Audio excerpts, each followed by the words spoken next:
안녕하세요. 셀코TV 서재걸의 그린병원입니다.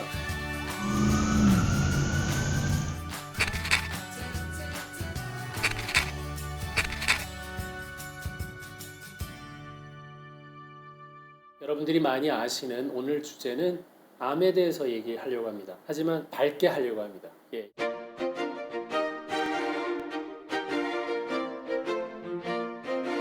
여러분들도 이제 많이 들어보셔서 아는데 평균 수명을 우리나라 사람들 한 82세로 본다면 3명 중에 1명 정도가 암으로 돌아가신다 이 얘기예요. 그래서 우리나라 국민이 평생 동안 암 걸릴 확률이 남자는 79세 기준으로 5명 중에 2명, 여자는 85세 기준으로 6명 중에 2명입니다. 그런 정도로 암이 이제 흔해져 버린 거다라고 생각할 수 있고, 반대로 얘기하면 충분히 또 대처할 수 있겠구나라고 생각도 듭니다. 뭐 흔해져 버렸으니까 충분히 방법이 또 있겠죠. 그래서 모든 암에 50대까지는 여성이 많고요. 50대가 지나면 남성이 암이 좀 많습니다.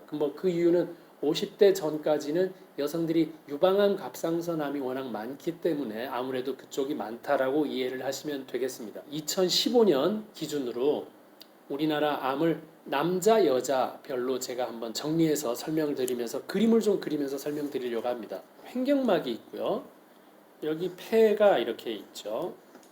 여기 심장이 약간 왼쪽에 치우쳐서 있고, 그 다음에 이 횡격막을 뚫고 위가 있죠. 네, 그래서 위가 있고, 위 오른쪽에 보면은 횡격막 바로 밑에 붙어서 간이 있습니다. 예, 그리고 나머지는 대장이 이렇게 물음표 모양으로 해서 딱 변을 보는 거죠. 여기 이제 대장입니다. 자, 그러면 우리나라 남자는 어떤 순서로 이 암 순서가 있느냐? 1위는 위입니다. 2위가 폐입니다. 여러분들 꼭 기억하실 때 위 다음은 항상 폐입니다. 네, 요게 붙어 있습니다. 위, 폐. 자, 그리고 3위는 대장입니다. 4위가 간입니다. 예, 그래서 모든 암의 중심은 위, 폐, 대장, 간이라는 암이 제일 흔합니다. 일단은요. 예, 근데 5위가 남성들은 전립선입니다. 전립선암. 요즘은 전립샘이라고도 하는데 전립선암으로 알고 계시면 되겠고요. 남자의 6번째가 갑상선암입니다. 의외로 남성들도 갑상선암이 많습니다. 자, 그래서 1, 2, 3, 4는 위, 폐, 대장, 간이고 남성들은 5, 6위가 전립선, 갑상선입니다. 여성이 있으면 이 목이 있고 이제 팔이 이렇게 내려오는데 여기 1번이 갑상선입니다. 여성은 갑상선이고 그 다음이 유방암입니다. 2번. 예. 그리고 신기하게도 3위가 여성은 대장암입니다. 예. 그래서 요 대장 부분이 여성은 3위고 4위가 위입니다. 요 위 부분. 그리고 5위가 폐입니다. 위폐는 제가 붙어 있다 그랬죠. 이게 5위고 6위는 간입니다. 6위.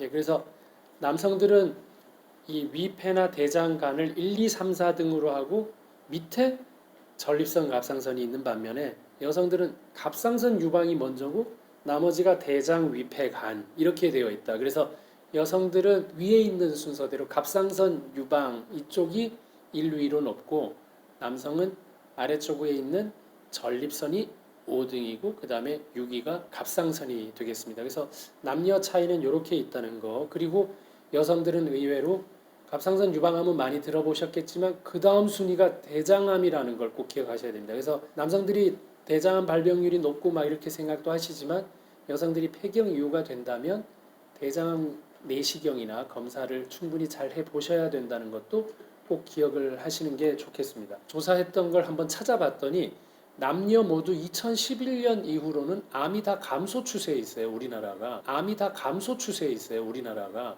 예, 그래서 이건 좀 의료 발달이나 이런 것들이 뭐 도움을 주고 있다는 생각은 물론 들고요. 우리나라 암 발생률도 OECD 국가에서 세 번째로 낮은 쪽이에요. 터키가 가장 낮고 그 다음에 일본, 그 다음에 한국, 이탈리아, 뉴질랜드, 캐나다, 프랑스, 미국, 호주로 갈수록 암 발생률이 높습니다. 예, 그래서 일단 우리가 검진을 잘하는 것 때문에 빨리 발견하는 거는 있다는 거, 그건 꼭 기억을 하시면 좋겠고, 남녀의 차이는 이 갑상선 유방 쪽이 여자, 그리고 전립선은 남성이 뒤에 있다는 거, 요걸 꼭 이제 기억을 하시면 좋겠습니다.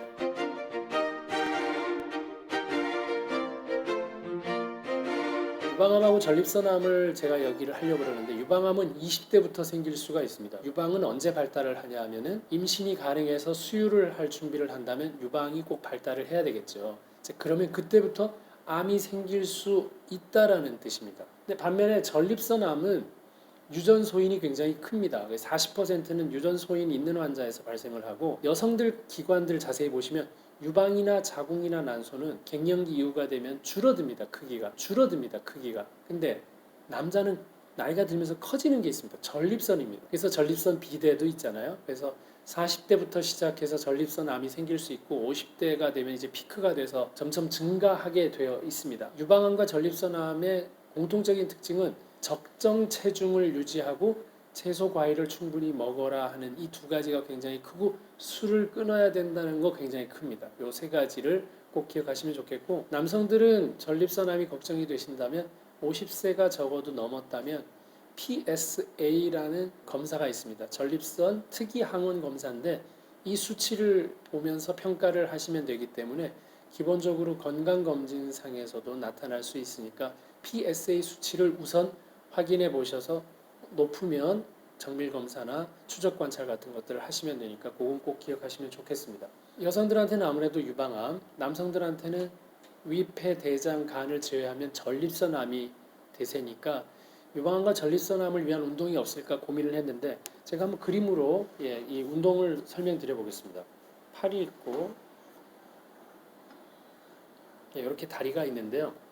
갑상선하고 유방은 어디에 있습니까? 이 가슴 쪽에 있습니다.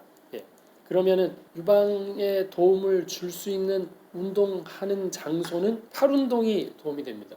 전립선 어디에 있습니까? 우리가 회음부라고 그러고 서해부라고도 얘기하는 여기에 전립선이 있죠. 그렇다면 이 전립선을 위해서 움직일 수 있는 건 팔입니까, 다리입니까?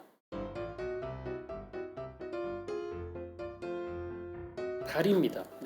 그래서 유방을 위한 운동은 팔 운동, 전립선을 위한 운동은 다리 운동을 하는 거죠. 그러면 잘 생각해 보시면 하루 종일 앉아 있는 남성 얼마나 전립선에 좋지 않습니까? 그리고 하루 종일 같은 자세로 구부려서 일하는 여성, 유방이 얼마나 좋지 않겠습니까? 그래서 저는 이 팔을 펴고 팔을 움직여 주는 것만 해도 이 림프 순환이나 혈액 순환에 굉장히 도움이 되거든요. 남성들은 다리 올렸다 들였다 내렸다 하는 이런 운동들을 얼마나 하고 있는지를 잘 보십시오. 또 이게 술이나 과음하시면서 늦게까지 일을 하시면 전립선은 계속 거기에 좋은 혈액이 가지 못하고, 또 이 염증 물질이나 이런 것들이 밖으로 꺼내오지 못하고 순환되지 못하면서 전립선에 염증을 일으키거나, 그러면서 비대가 일어날 수 있고, 또 궁극적으로는 전립선 암이 생길 수도 있기 때문에 결국 움직이지 않은 장소에 염증이 생기고, 염증이 또 암의 기본적인 원인이 될 수 있기 때문에 움직여준다는 건 굉장히 중요한데, 우리가 전립선을 움직여라 하면 움직이실 수 있어요? 안 되죠. 유방을 움직여라, 이게 가슴을 움직여라, 이게 쉽지 않죠. 팔과 다리를 움직여야 되는구나 라고 이해하시면 정말 유방과 전립선암에 아주 도움이 될 수 있는 운동이라고 생각을 합니다. 암을 대하는 자세는 저는 이제 그런 생각합니다. 혼자 고민하면 암이 되고, 같이 고민하면 암 그렇고 말고 이런 고민이 좀 풀린다. 그래서 내가 가진 질병 이런 것들은 알려서 틀림없이 도움받을 수 있습니다. 여러분 혼자 끙끙 앓지 마시고, 있다면 적극적으로 평소에 내가 운동하지 않은 분은 운동을 해야 치료가 되는 거고, 평소에 제대로 된 음식 섭취를 안 됐다면 제대로 된 음식 섭취를 하는 게 치료 방법이지, 획기적인 방법이라는 건 없습니다. 안 하던 잘못된 걸 하는 것부터 시작이라는 게 암 치료의 핵심이거든요. 그래서 여러분들이 검진도 잘 받으시고, 그 다음에 평소에 할 것은 놓치지 않게 꾸준하게 하는 이 운동, 특히 여성은 팔 운동, 남성은 다리 운동을 꼭 기억하셔서 암에서 이겨나가고 암 걱정 없이 오래오래 잘 사실 수 있게 여러분들이 하시는 게 제 소망입니다. 구독, 좋아요 꼭 기억해 주십시오.